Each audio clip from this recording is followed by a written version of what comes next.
YouTuber Irfan விவகாரம். வானத்துக்கும் பூமிக்கும் குதிச்சிட்டு அமைச்சர் பம்மி பதுங்கியது இதற்காகத்தான். உண்மையை கூறிய எடப்பாடி பழனிசாமி. வணக்கம் செய்தி புனல் நேயர்களே. தமிழக அரசியலின் கடுமையான சர்ச்சைகளில் ஒன்றாக மாறியிருக்கிறது யூடியூபர் இர்ஃபான் தொடர்பான தொப்புள் கொடி விவகாரம்.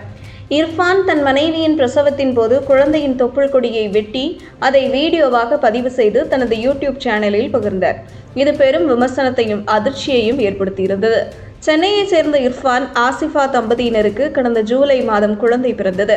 இந்த நேரத்தில் தனியார் மருத்துவமனையில் தாய் மற்றும் குழந்தையின் தொப்புள் கொடியை வெட்டியதை அவரே வீடியோவில் பதிவு செய்து சமூக வலைதளத்தில் பதிவிட்டார்.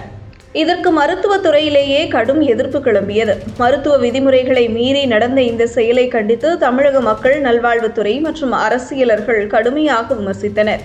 இதனிடையே அமைச்சர் மா சுப்பிரமணியன் இர்ஃபான் மன்னிப்பு கேட்டாலும் அவரை மன்னிக்க முடியாது என ஆரம்பத்தில் கூறினார்.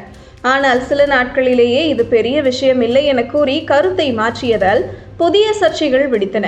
இந்த விவகாரத்தில் சம்பந்தப்பட்ட தனியார் மருத்துவமனைக்கு 50,000 ரூபாய் அபராதம் விதிக்கப்பட்டது மற்றும் 10 நாட்கள் பணியாற்ற தடை விதிக்கப்பட்டது. ஆனால் இர்ஃபானுக்கு நேரடி நடவடிக்கை எடுக்கப்படாதது எதிர்க்கட்சியினரின் கடும் எதிர்ப்பை சந்தித்தது. இந்த நிலையில் எதிர்க்கட்சித் தலைவர் எடப்பாடி பழனிசாமி கடுமையாக கண்டனம் தெரிவித்துள்ளார். அவர், மாநில அரசு இருபக்க சட்டங்களை கடைபிடிக்கிறது.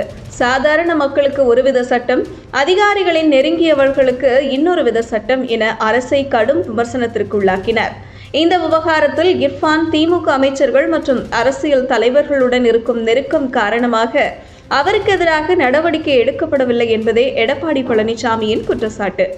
மேலும் மருத்துவம் போன்ற அடிப்படை துறை அரசியல் விளையாட்டுகளுக்கு இரையாகிவிட்டது என அவர் கூறியுள்ளார்.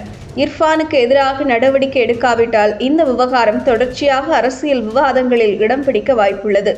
அரசியல் குற்றச்சாட்டுகள் மருத்துவத்துறை மீதான மக்களின் நம்பிக்கையை பாதிக்குமா என்ற கேள்வியும் எழுந்துள்ளது. இதுபோன்ற செய்திகளை தெரிந்து கொள்ள செய்தி புனலுடன் இணைந்திருங்கள்.